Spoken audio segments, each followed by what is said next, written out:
Existe um tipo específico de frio que toma conta de Sacramento no começo de novembro. Não aquele frio cortante e agudo das montanhas, mas o frio baixo e úmido do Vale Central, o tipo que vai te penetrando devagar, que dá vontade de ficar dentro de casa, perto de pessoas conhecidas, num lugar iluminado, quente e seguro. Na noite de 1 grau de novembro de 1980, Craig Miller e Beth Sowers tinham feito exatamente isso. Tinham passado o sábado à noite num baile promovido por uma fraternidade num restaurante perto do shopping Arden Fair, rodeados de amigos, de música, de tudo que fazia aquela noite parecer completamente normal. Craig tinha 22 anos. Estudava na Universidade Estadual da Califórnia, em Sacramento. Beth tinha 21. Era transferida do Shasta College e era o tipo de pessoa que deixava a sua marca em cada ambiente que entrava. Ela tinha sido vice-campeã no concurso Maid of Shasta County, de 1978. O pai dela, Hal Sowers, era físico nuclear, um homem que dedicou a vida à precisão, a entender como as coisas funcionam, a resolver problemas. Ele jamais poderia imaginar que o problema mais difícil que enfrentaria na vida seria aquele que nenhuma equação poderia tocar. Quando o baile terminou, Craig e Beth saíram para o estacionamento juntos, e aquilo deveria ter sido só o fim de uma noite e uma carona para casa, talvez uma refeição tardia, talvez só o silêncio da companhia um do outro. Mas enquanto atravessavam o estacionamento, um homem se aproximou. Ele estava com uma bereta calibre 25 na mão. O nome dele era Gerald Gallego, e a mulher que saiu do veículo ali perto e disse a uma testemunha chamada Andy Bill que ele não tinha nada a ver com isso, era Charlene Gallego, sua esposa. O que aconteceu depois, o que aconteceu nas 24 horas seguintes com Craig Miller e Beth Sowers, é o tipo de coisa que divide uma família para sempre em um antes e um depois. É o tipo de coisa que faz pais como Hal Sowers passarem o resto da vida tentando navegar pelos destroços de um luto que não deveria existir. É o tipo de coisa que não deveria acontecer com jovens que não estão fazendo nada mais perigoso do que saindo de um baile num sábado à noite. Mas aqui está o que você precisa entender antes de chegarmos àquela noite. Gerald e Charlene Gallego já tinham feito isso antes. Craig e Beth não foram as primeiras vítimas deles. Não foram a segunda, nem a terceira, nem a quarta. Na hora em que Gerald apontou aquela arma no estacionamento do Arden Fair, eles já tinham deixado um rastro de 10 seres humanos pela Califórnia, Nevada e Oregon, a maioria adolescentes, a maioria meninas, quase todos sumidos deste mundo de um jeito que, mesmo décadas depois, ainda parece incompreensível. Essa é a história dos Sex Slave Killers. E para entender como algo assim acontece, você precisa voltar lá para o começo de tudo. Em 3 de março de 1955, o estado do Mississippi executou um homem chamado Gerald Albert Gallego numa câmara de gás na penitenciária estadual do Mississippi. Ele tinha 26 anos.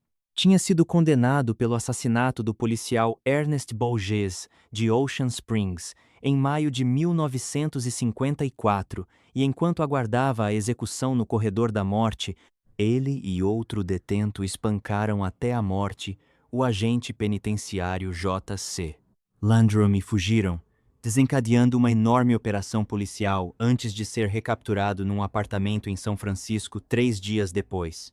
Sua execução naquela manhã de março fez dele a primeira pessoa na história do Mississippi a ser morta na nova câmara de gás do estado. Ele deixou um filho. Esse filho era Gerald Armand Gallego, nascido em 17 de julho de 1946 em Sacramento, Califórnia, 9 anos antes de seu pai morrer pelas mãos do estado, 9 anos antes de o ciclo de violência que engoliu uma vida começar a moldar outra. O menino que se tornaria um dos assassinos em série mais prolíficos da América nos anos 1970 não cresceu conhecendo o pai. Gerald Albert Gallego estava preso em San Quentin por roubo de carro quando Gerald Armand nasceu. Sua mãe era profissional do sexo que, por todos os relatos, encarava a criança sob seus cuidados mais como um inconveniente do que uma responsabilidade. Gerald passou os primeiros anos da vida no subúrbio de Del Paso Heights, em Sacramento, depois no condado de Yolo, depois no condado de Nevada, uma sequência de mudanças que sugere uma família instável demais para ficar em qualquer lugar. Os namorados e clientes da mãe passavam pela casa, e vários desses homens submeteram o menino a abuso sexual. Ele cresceu com fome, frequentemente sujo, ignorado, às vezes agredido. Dizia-se que ele implorava por afeto físico básico, algo simples como um abraço, e era repetidamente rejeitado. O que você faz com uma criança assim? O que ela se torna? A biografia de Gerald não é uma justificativa para o que ele se tornou, mas é uma explicação, um mapa, de certa forma, de como alguém vai de lá para cá. Aos 10 anos, ele cometeu seu primeiro crime conhecido, roubando a casa de um vizinho. Aos 12, abusou sexualmente de uma menina de 6 anos e foi enviado a uma instituição juvenil, de onde saiu em 1961. Aos 16, ele e seu meio-irmão, David Raymond Hunt, foram condenados por roubo à mão armada e ficaram 1 ano numa instituição juvenil. Aos 18, foi preso por furto de carro, optou por se defender sozinho no tribunal, se declarou culpado e cumpriu 1 ano na Dewell Vocational Institution. Foi durante esse período de prisão que Gerald soube de algo que o fraturou ainda mais. Ele descobriu as circunstâncias do destino de outro meio-irmão. Os detalhes exatos do que essa descoberta envolveu permanecem um pouco obscuros no registro, mas o impacto psicológico foi documentado. Aparentemente, ele sofreu um colapso mental e declarou, em palavras que um psicólogo nomeado pelo tribunal registraria com grande preocupação: "A única coisa que me importa é matar Deus." Um dia após sua soltura, ele e Hunt roubaram e agrediram um conhecido, Eliacara Keravura, rendendo-lhe mais 6 meses na prisão do condado de Sacramento.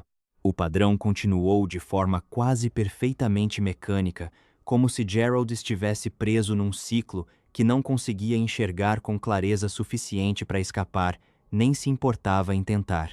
Em 1968 ou 1969, ele se envolveu num grave acidente de carro que danificou o seu lobo frontal e o deixou em coma por 1 semana.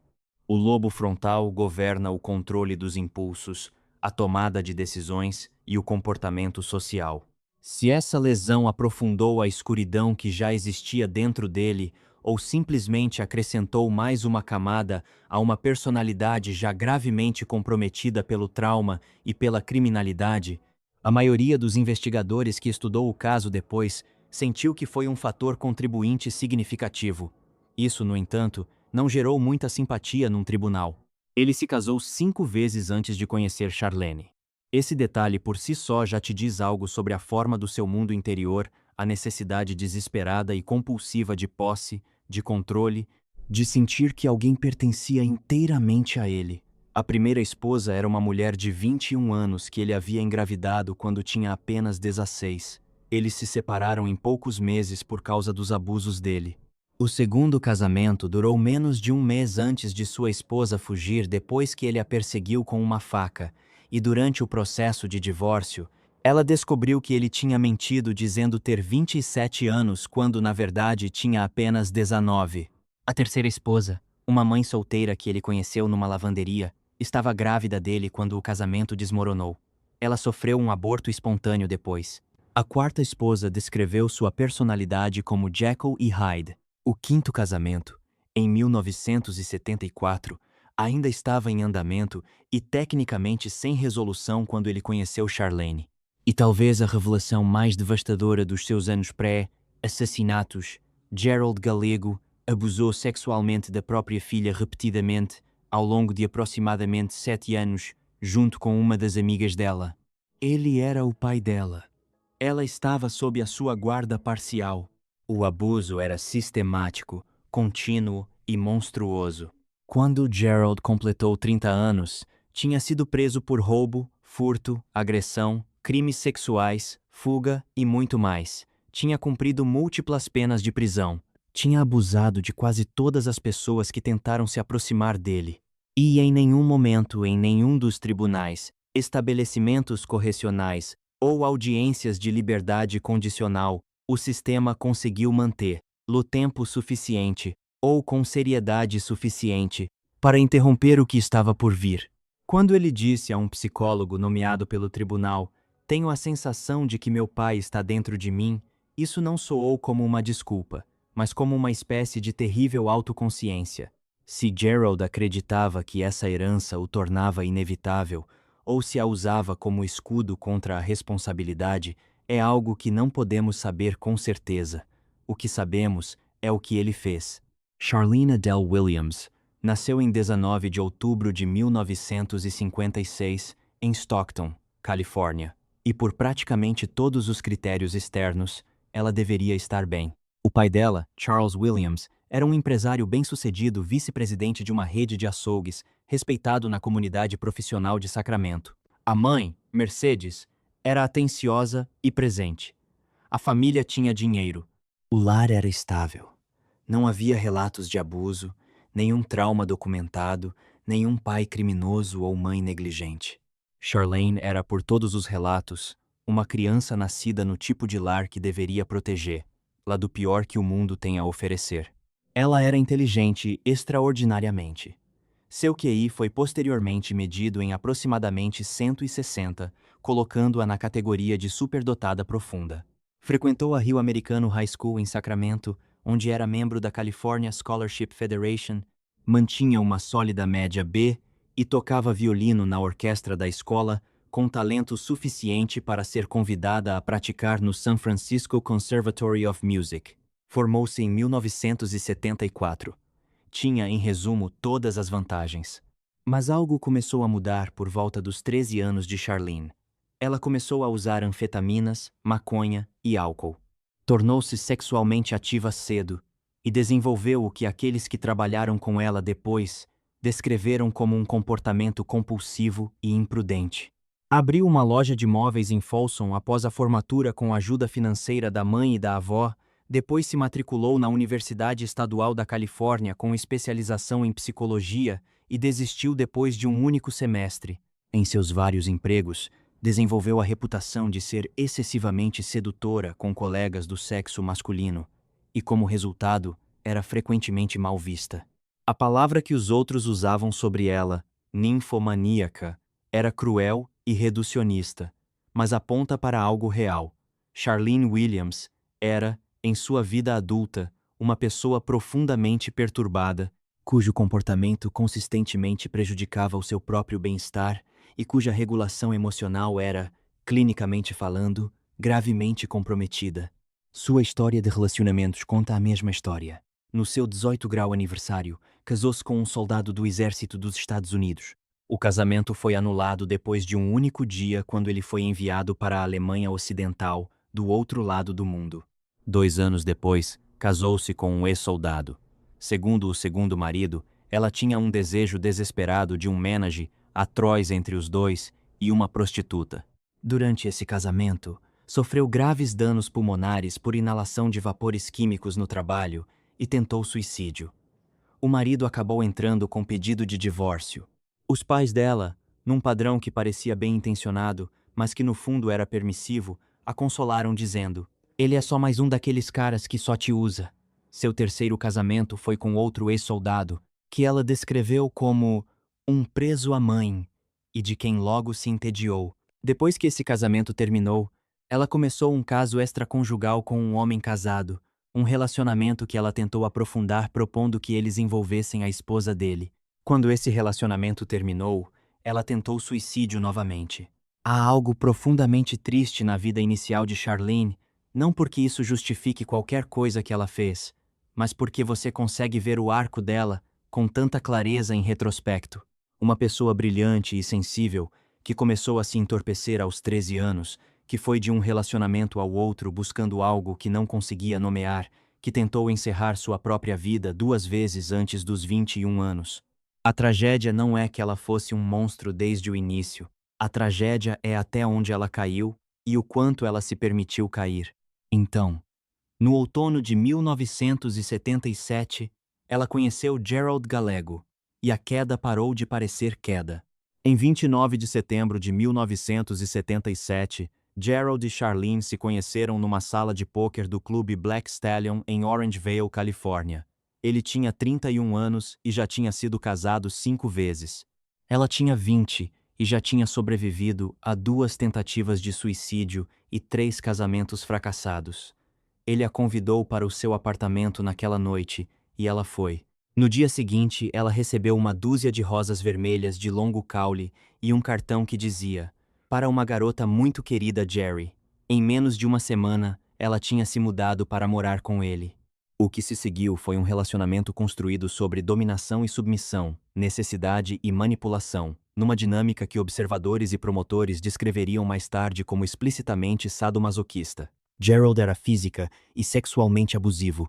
Charlene testemunhou mais tarde que o achava irresistível que o machismo dele, a dureza, a total ausência de suavidade era algo pelo qual ela havia sido atraída de um jeito que não conseguia explicar completamente. Se isso é a verdade, ou uma narrativa retroativa construída para minimizar sua cumplicidade, é algo que tem sido debatido por investigadores e juristas desde então. O que não é debatido é que ela ficou e que participou. Alguns meses depois que começaram a se relacionar, Gerald trouxe para casa uma dançarina exótica de 16 anos e os três tiveram um encontro sexual. Gerald ficou furioso quando voltou do seu turno de barman e descobriu Charlene e a adolescente juntas sem ele. Jogou a adolescente pela janela aberta num acesso de raiva e bateu em Charlene. Depois disse a Charlene que havia perdido a libido e não estava mais sexualmente interessado nela. Charlene, por seu próprio testemunho posterior, ficou desesperada para reconquistar o interesse dele e mantê-lo, investido no relacionamento. Foi nesse contexto com Gerald usando o desejo dela como uma arma contra ela que ele lhe disse o que queria. Disse que, para continuar interessado, para manter a sua excitação, precisava do que descreveu como escravas sexuais, mulheres jovens, meninas, atraídas, capturadas, usadas e descartadas. Essa revelação, segundo o próprio relato dela, não alarmou Charlene. Vale a pena parar um momento aqui. O homem com quem ela morava disse que queria raptar mulheres jovens para fins de abuso sexual prolongado, e a resposta dela foi ir comprar uma pistola automática calibre 25 em dezembro de 1977. Ela não ligou para a polícia. Não foi embora. Aparentemente não sentiu nada que mais tarde descreveria como repulsa moral. Ela comprou a arma. Gerald, enquanto isso, procurou formalizar o acordo entre eles. Começou o processo de divórcio da quinta esposa para se casar com Charlene.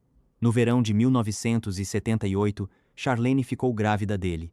Ele ficou insatisfeito com a notícia. Ela fez um aborto pouco depois. Em setembro de 1978, a filha de Gerald e uma amiga dela relataram os anos de abuso sexual a um detetive na casa da mãe de Gerald, Lorraine.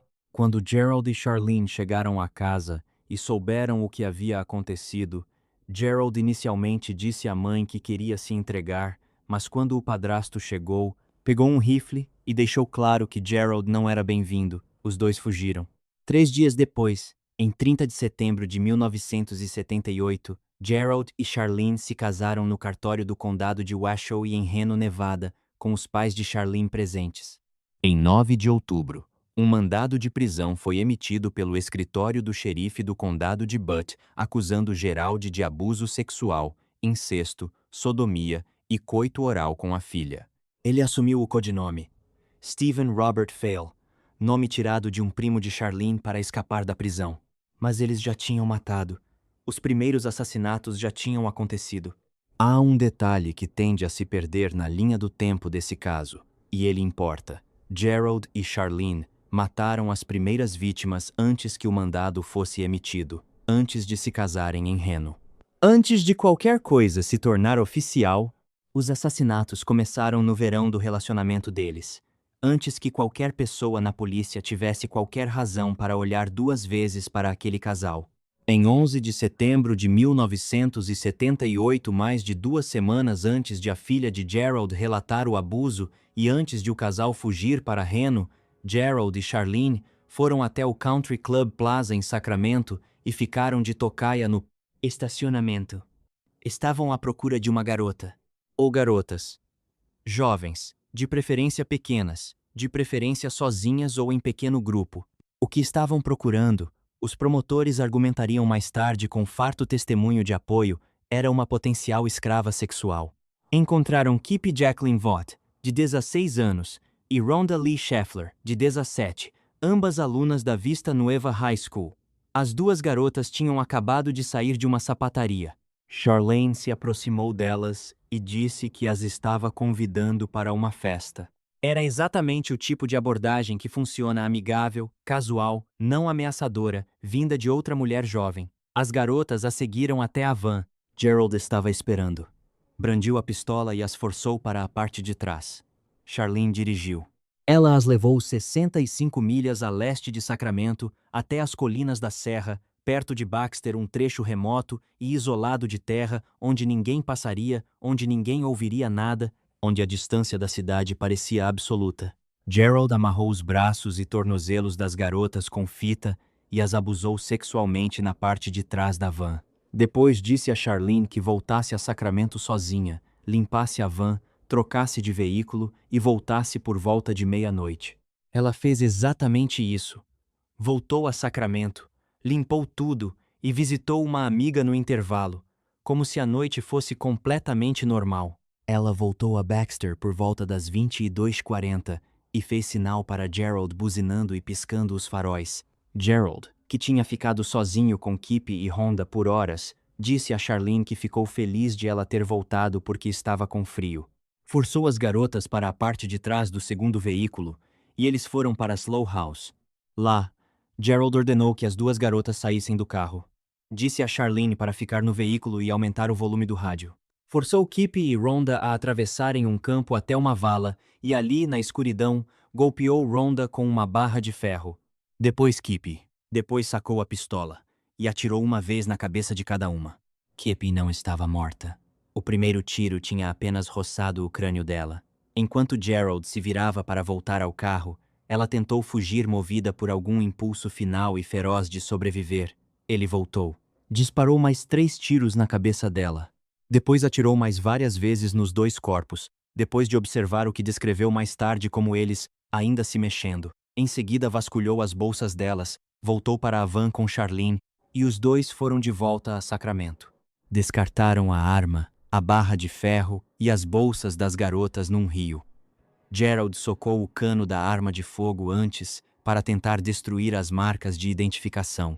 Um fazendeiro encontrou os corpos de Kip Volt e Rhonda Scheffler 2 dias depois, em 13 de setembro de 1978, a 15 metros de distância um do outro num campo perto de Slough House. Eram meninas jovens. Tinham ido a uma sapataria. A polícia investigou, mas não encontrou pistas imediatas. Num detalhe quase pesadelisticamente irônico, os investigadores na época especularam inicialmente que o assassinato de Kip poderia ter sido relacionado ao depoimento programado do pai dela contra um traficante de heroína, uma teoria que evaporou sob escrutínio. Num outro estranho detalhe, os investigadores acreditavam que Kip poderia ter interrompido o estuprador do leste, outro predador da área de Sacramento em atividade naquela época enquanto ele tentava invadir a casa de um vizinho meses antes, em dezembro de 1977. Fosse isso verdade ou não, a investigação sobre o seu assassinato não encontrou nenhuma conexão com Gerald Gallego ainda não. O casal havia saído completamente impune, e eles sabiam disso.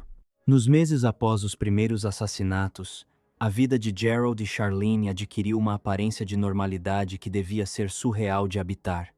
Fugiram para Reno depois que o mandado foi emitido para a prisão de Gerald em outubro de 1978, casaram-se no cartório do condado de Washoe e depois se mudaram brevemente para Houston, Texas, onde Gerald encontrou trabalho como barman. Colegas de trabalho de lá o descreveram como quieto, às vezes irritado, ocasionalmente agradável às palavras comuns que as pessoas usam para conhecidos sem importância. Ele saiu depois de espancar um colega barman num acesso de fúria alcoolizada e o casal retornou em direção à Califórnia. O pai de Charlene, Charles Williams, arranjou emprego para os dois Charlene como recepcionista numa empresa de carnes em Reno, Gerald como motorista de caminhão na mesma empresa. Duraram apenas alguns meses antes de pedir demissão. Em outubro de 1979, voltaram a Sacramento e alugaram um apartamento na Wood Hollow Way. Gerald conseguiu um emprego de barman no clube Bob Less, onde foi lembrado pelos colegas por eventualmente disparar sua arma no teto para acordar clientes que tinham adormecido. Mas entre o período no Texas e o retorno a Sacramento, houve a Feira do Condado de Washoe. Em 24 de junho de 1979, 9 meses após os assassinatos de Kippy e Rhonda Gerald e Charlene, foram a Reno para o rodeio anual na feira do condado de Washoe. Gerald ficou na van e deu suas instruções a Charlene. Aproximar-se de qualquer mulher jovem miudinha com de preferência cabelos escuros e longos e atraí-la de volta com a promessa de ganhar dinheiro distribuindo panfletos. Vale notar como essa armadilha soa ordinária. Como razoável, distribuir panfletos, todo mundo precisa de ajuda com algo mundano assim. É exatamente o tipo de oferta que uma adolescente numa feira consideraria e depois aceitaria, porque qual seria o problema em distribuir panfletos? Charlene encontrou 2 garotas. Brenda Lynn Judd tinha 14 anos. Sandra Kay Colley tinha 13. Estavam na feira, numa tarde ensolarada de verão, fazendo o que adolescentes fazem em feiras. Seguiram Charlene de volta até a van.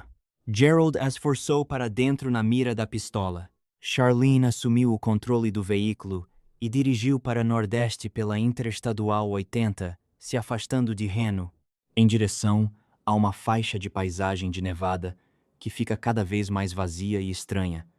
Quanto mais você avança deserto plano, planícies alcalinas e secas, o horizonte uma linha fina em todas as direções. Ela eventualmente parou a van na remota área de Humboldt Sink. O que aconteceu ali foi prolongado e brutal. Gerald descansou enquanto Charlene forçava as 2 garotas a realizar atos sexuais uma na outra para a observação dele. Depois ele voltou sua atenção para Sandra. Retirou uma pá debaixo do banco da van, a arrastou em direção a um leito de riacho seco e veio por trás dela. Golpeou-a repetidamente na cabeça com a pá. Charlene testemunhou mais tarde sobre o som disso no tribunal. Ela o descreveu como estálido alto como uma pedra plana batendo na lama, e a garota afundou de joelhos e lentamente tombou de bruços. Brenda foi morta em seguida, e Gerald cavou um grande buraco numa área chamada Hallelujah Junction, na Califórnia, colocou os corpos nus das 2 garotas dentro e cobriu o buraco com uma pedra. O Departamento de Polícia de Reno inicialmente classificou Brenda Judd e Sandra Colley como fugitivas. Alguém teria aparentemente visto uma das garotas viva nos dias após o desaparecimento delas, um avistamento incorreto, mas que foi suficiente para atrasar uma investigação séria de pessoas desaparecidas. As garotas simplesmente tinham desaparecido no sistema que tem mais probabilidade de falhar com pessoas jovens e vulneráveis. A maquinaria informal e frequentemente indiferente que lida com boletins de pessoas desaparecidas e recorre a explicações que exigem o menor grau de urgência. Não seria até 1982, 3 anos depois de Charlene confessar que o crime sequer seria oficialmente reconhecido, e os corpos delas nunca foram recuperados. Mesmo depois que a confissão apontou o local, as buscas não conseguiram encontrar os restos mortais. Para as famílias de Brenda Judd e Sandra Colley, não havia túmulo, nenhuma marca física, nenhum lugar na terra onde ir e chorar. Também em 1979, o casal raptou e roubou um homem adulto num estacionamento. Por fim, pouparam essa vítima e a deixaram em outro local, o único indivíduo na linha do tempo dos crimes deles que sobreviveu a um sequestro. Por que Gerald escolheu não matar esse homem não está claramente documentado. Pode ter sido o fato de a vítima ser do sexo masculino e, portanto, não ser o tipo que Gerald estava visando. Com base no que sabemos do padrão em todos os outros crimes, parece que a fantasia primária de Gerald era especificamente direcionada a mulheres e garotas jovens. Na primavera de 1980, o casal havia voltado à vida em Sacramento no apartamento da Wood Hollow Way. Charlene havia adquirido uma arma FIE em 26 de março de 1980 e voltou 2 dias depois com uma mulher não identificada para providenciar a compra de uma bereta. O acúmulo de armas sugere uma intencionalidade, uma preparação para o que ambos sabiam que estava por vir, mesmo que apenas um deles fosse a força iniciadora, ou assim Charlene argumentaria mais tarde. Se ela era uma verdadeira parceira no planejamento, ou uma cúmplice aterrorizada que não tinha escolha, é a questão central e controversa de todo o caso, e uma que os tribunais responderam através da lente de sua própria cooperação voluntária. Na tarde de 23 de abril, Gerald e Charlene tiveram mais uma briga doméstica. Na manhã seguinte, 24 de abril, Gerald acordou Charlene com uma exigência. Eu quero uma garota. Levanta. O casal ficou rodando por Citrus Heights, Califórnia, até encontrar duas garotas saindo do Sunrise Mall. Stacey Ann Redican e Karen Lynn Shipman Twiggs, ambas de 17 anos, ambas descritas como evasoras escolares de Del Paso Heights. Charlene se aproximou das duas com o pretexto de fumar maconha, e elas aceitaram entusiasticamente o convite para vir até a van. Gerald as esperou dentro com uma pistola calibre 357 Magnum. Ele ordenou a Charlene que saísse dirigindo imediatamente. Ordenou que as garotas se despissem. Amarrou ambas com corda de macramê, tirou $77 da bolsa de uma delas e abusou sexualmente das duas na parte de trás da van enquanto Charlene dirigia. Depois que terminou, mandou Charlene parar numa loja onde comprou um martelo. Então a direcionou para Limerick Canyon, no leste do condado de Pershing, Nevada, terreno remoto onde ele e Charlene haviam acampado no verão anterior e onde ele conhecia a paisagem bem o suficiente para trabalhar sem ser observado. Ele levou Stacey e Karen para dentro da mata, uma de cada vez, carregando o martelo e uma pá. Espancou as duas até a morte. Depois, forçou Charlene a vir ver onde as havia enterrado. Ela disse posteriormente aos investigadores que viu movimento que acreditou que uma das garotas poderia não estar completamente morta. Gerald insistiu que estavam. Na manhã seguinte, comprou café da manhã para os dois usando os $77 que havia tirado das bolsas das vítimas e comentou com Charlene que o café da manhã estava por conta delas. Em seguida, viajaram para State Line e passaram uma noite no hotel Harrah's Lake Tahoe antes de retornar à Califórnia. Os corpos devorados por animais de Stacey Redican e Karen Shipman Twiggs foram encontrados mais de 3 meses depois por excursionistas no deserto de Nevada. Estavam totalmente vestidas, Gerald as havia revestido antes de enterrá-las e muito decompostas. A autópsia confirmou que tinham sido abusadas sexualmente e morreram de traumatismo craniano grave e contuso, consistente com golpes repetidos de martelo. Logo após os assassinatos do Sunrise Mall, no início de junho de 1980, Charlene disse a Gerald que estava grávida. Ele ficou, segundo relatos do período, exultante. Decidiu levá-la no que chamou de segunda lua de mel, viajando para o sul do Oregon. Seguiram pela costa na U.S. Route 101, o Pacífico em algum lugar à esquerda, o casal na van numa viagem que deveria ser, num sentido tortuoso da palavra, romântica. Em 6 de junho de 1980, estavam passando pela área perto de Gold Beach, Oregon, quando ofereceram carona a uma carona aguardando à beira da estrada. O nome dela era Linda Teresa Aguilar. Tinha 21 anos, era mãe de uma criança de 1 ano e estava grávida de 4 meses. Ela aceitou a carona. Ela estava viajando com o casal na van quando Gerald brandiu um revólver. Mandou Charlene sair e andar por ali um tempo. Enquanto Charlene esperava do lado de fora, Gerald amarrou os pulsos e tornozelos de Linda com uma corda de nylon e a abusou sexualmente. Depois pegou um pneu sobressalente da parte de trás do veículo e o usou como uma pá improvisada para cavar uma vala rasa na praia de Myers Creek, bem ao lado da rodovia. Colocou o corpo de Linda dentro e tentou cobri-lo chutando areia sobre ela, colocando um grande tronco de madeira à deriva sobre a vala. Os parentes de Linda Aguilar reportaram seu desaparecimento em 20 de junho. 2 dias depois, em 22 de junho, turistas alemães na praia de Myers Creek encontraram o corpo dela. O exame que se seguiu revelou algo que permaneceu nesse caso para sempre. Areia foi encontrada na boca, garganta e nariz de Linda. O médico legista determinou que ela pode ter sido enterrada ainda viva. Ela tinha 21 anos e estava grávida quando foi colocada naquele buraco na areia. O casal voltou a Sacramento.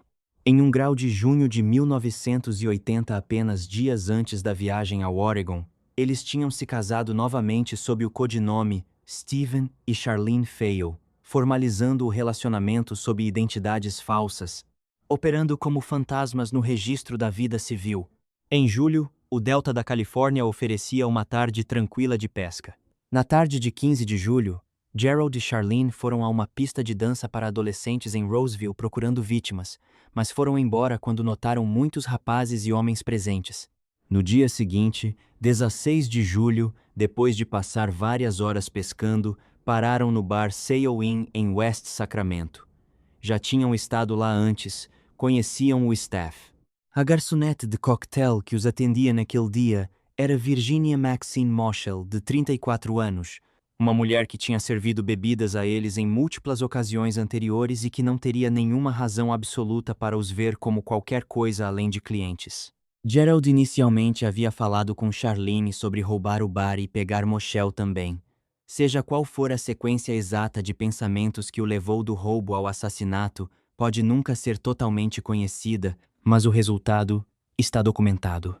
Enquanto Virginia caminhava pelo estacionamento do bar, o casal a sequestrou. Amarraram-na com linha de pesca. Na parte de trás da van, Gerald a abusou sexualmente enquanto ela implorava para que a soltassem, dizendo que tinha filhos em casa que precisavam dela. Gerald disse a Charlene para aumentar o volume do rádio e não se virar. Então estrangulou Virginia Moschel até a morte. Descartaram o corpo dela perto de um lago do lado de fora de Clarksburg, Califórnia. 2 semanas após o assassinato, o casal vendeu a van para um casal em Orangevale por $2.300, apresentando-se como os Fail. Quando os compradores examinaram a van mais tarde, descobriram manchas escuras num lençol e num colchão de espuma na parte de trás. Guardaram esses itens. Era um detalhe que importaria enormemente mais tarde. Os restos esqueléticos de Virginia Moschel, ainda amarrados com linha de nylon para pesca, foram encontrados 3 meses depois por 2 pescadores perto de Clarksburg. As alças do cordão em volta do pescoço dela foram admitidas como prova da causa da morte por estrangulamento. Durante a investigação subsequente ao desaparecimento de Moschel, um detetive entrou em contato com Gerald, que estava operando sob o codinome Stephen Fail, como um dos vários frequentadores do bar que estavam presentes naquela tarde. Gerald disse ao detetive que havia bebido muito e se lembrava muito pouco, apenas que havia ido pescar. Charlene atestou por ele, alegando que ele era um motorista de caminhão frequentemente fora da cidade. Os detetives não tinham razão naquele momento para pressionar mais. Gerald e Charlene tinham sido interrogados no contexto de uma investigação de assassinato, dado um álibi plausível e ido embora. Teria sido impossível saber, naquele momento, que a pessoa sentada na frente daquele detetive era responsável por 8 mortes em 3 estados e acabara de receber seu mais recente passe livre. Em novembro de 1980, Gerald e Charlene estavam matando havia mais de 2 anos. Tinham sido interrogados e soltos, tinham vendido a van com evidências dentro e nunca olhado para trás. Gerald ainda estava trabalhando como barman. Charlene estava grávida, e a vida no apartamento da Wood Hollow Way continuava sua estranha simulação de normalidade. Na noite de 1 grau de novembro de 1980, eles percorreram o estacionamento do shopping Arden Fair em Sacramento no Oldsmobile prateado de Charlene. Estavam à procura. Isso fica claro pelas provas apresentadas no julgamento e pela própria confissão eventual de Charlene. Eles circularam pelo estacionamento, observaram e esperaram. Craig Raymond Miller tinha 22 anos. Era estudante na Universidade Estadual da Califórnia, em Sacramento. Sua noiva, Mary Elizabeth Sowers Beth, tinha 21 anos. Era estudante transferida do Shasta College, estudando na mesma universidade. Tinha sido vice-campeã no concurso Maid of Shasta County de 1978. O pai dela, Hal Sowers, era físico nuclear. Eles estavam saindo de um baile promovido por uma fraternidade num restaurante próximo, caminhando para o carro num estacionamento cheio de gente, num lugar iluminado e movimentado, num sábado à noite. Gerald se aproximou deles com uma Beretta calibre 25. Uma testemunha, um amigo chamado Andy Beale, viu o que estava acontecendo e tentou intervir. Charlene se adiantou, deu um tapa na cara dele e disse que ele não tinha nada a ver com isso. Enquanto Craig e Beth eram forçados para o veículo dos Galego, Andy Beale observava e memorizou algo. O número da placa do carro. Essa decisão memorizar aqueles números em vez de simplesmente assistir em choque foi o fio que desvendaria tudo.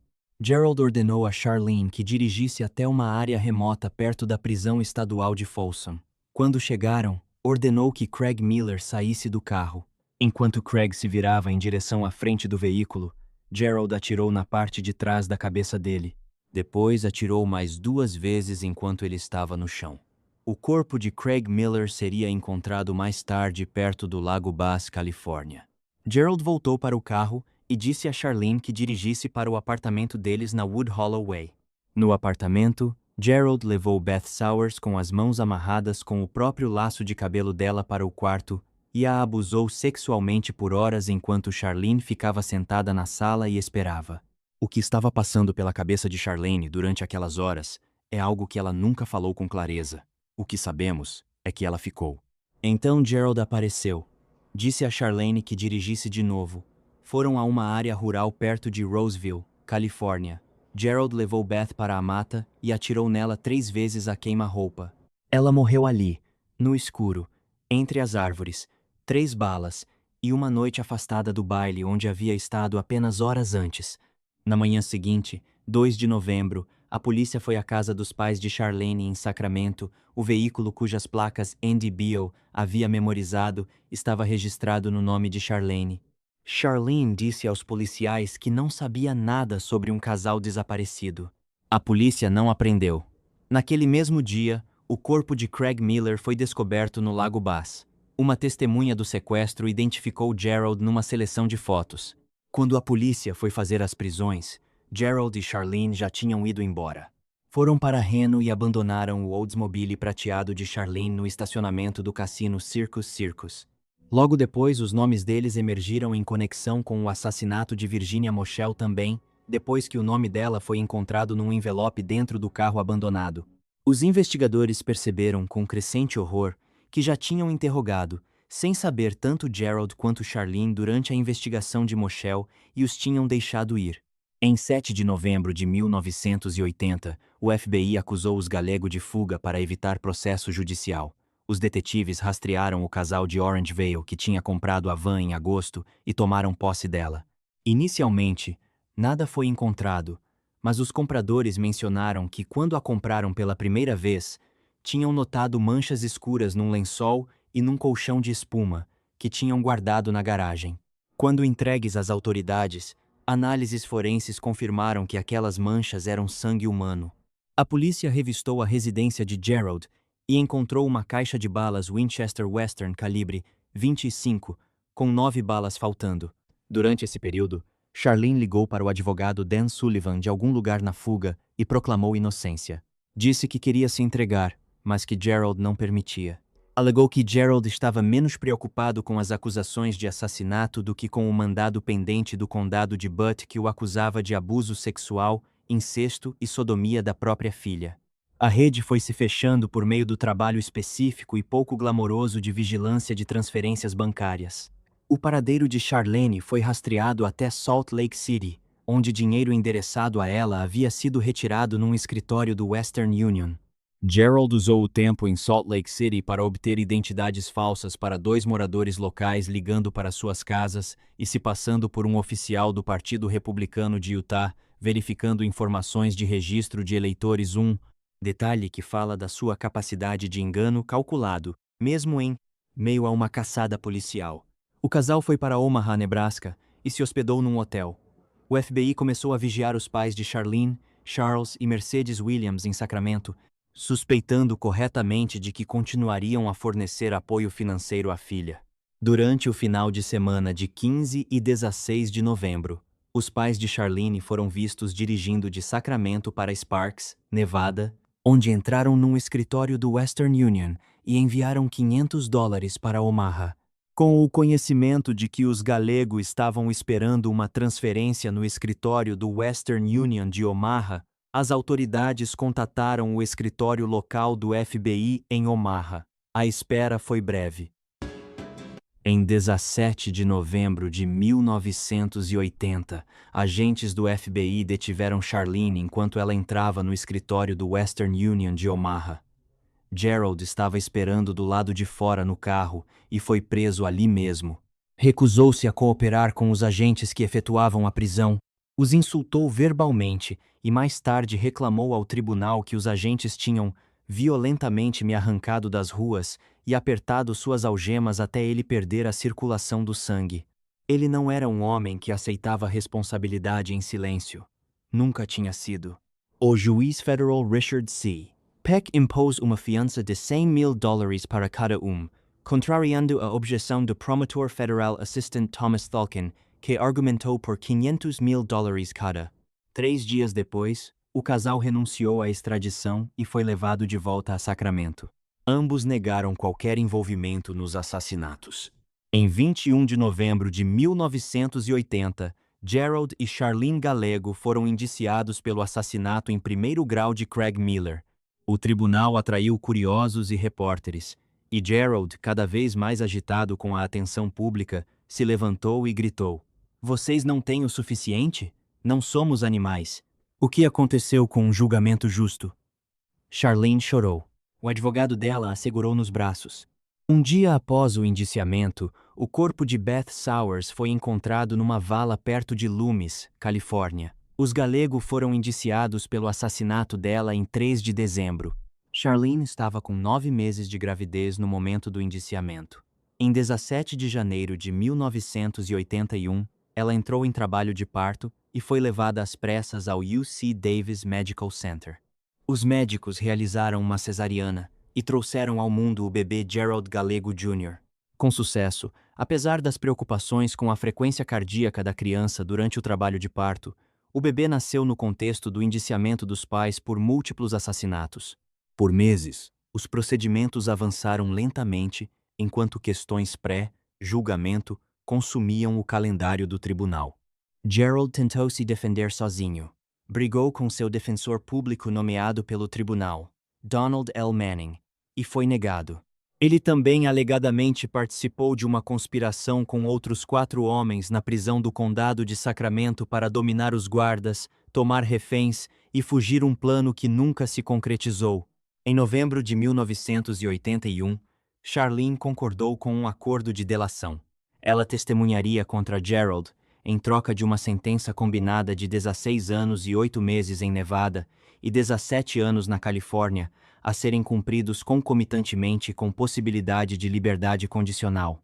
Ela receberia imunidade de processo por qualquer crime cometido antes de 17 de novembro de 1980 no estado da Califórnia e concordou em cooperar totalmente com as investigações. Foi uma negociação que continua a gerar controvérsia. Charlene Gallego, que foi cúmplice em pelo menos 10 assassinatos, que comprou a arma, dirigiu o veículo, atraiu as vítimas e permaneceu presente durante as mortes, estaria solta muito antes de chegar aos 40 anos. Seus pais, Charles e Mercedes Williams, que o heraram dinheiro para seu sustento enquanto ela estava foragida, foram acusados criminalmente, mas as acusações foram eventualmente retiradas. O julgamento de Gerald no caso Miller Sowers começou na Califórnia. O julgamento foi marcado por confrontos constantes.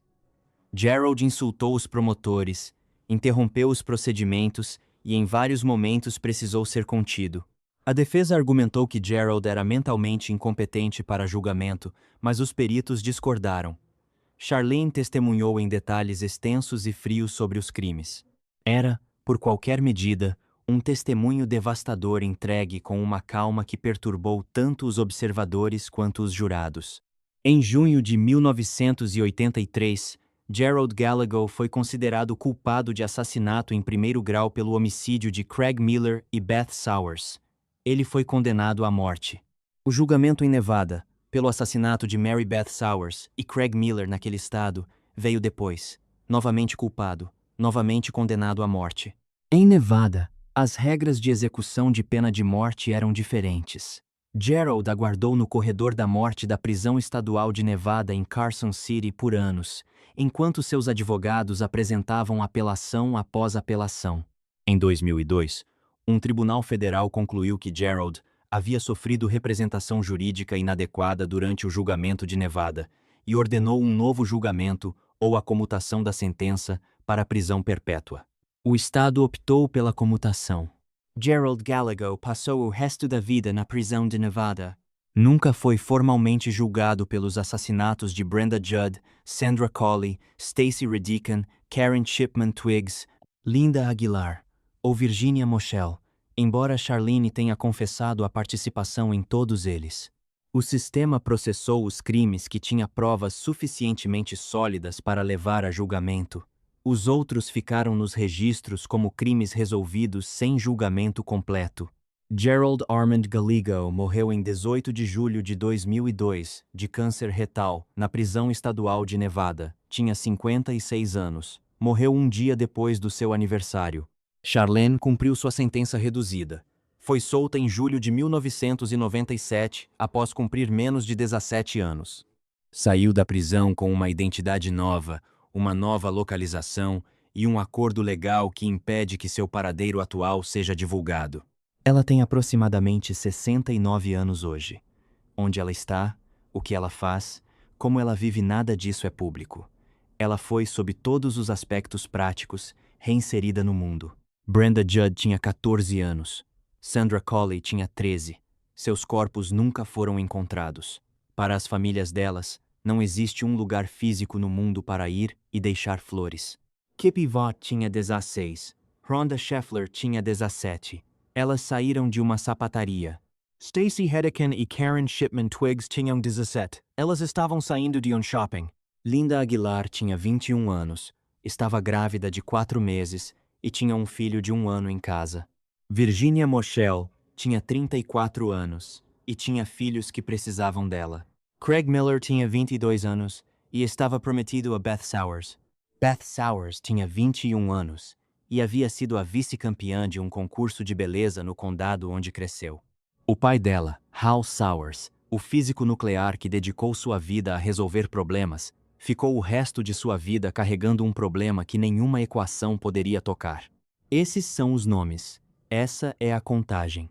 10 pessoas, a maioria adolescentes, a maioria garotas, levadas de estacionamentos e feiras e beiras de estrada e bares, e simplesmente apagadas do mundo enquanto um casal em Sacramento continuava sua simulação de vida ordinária.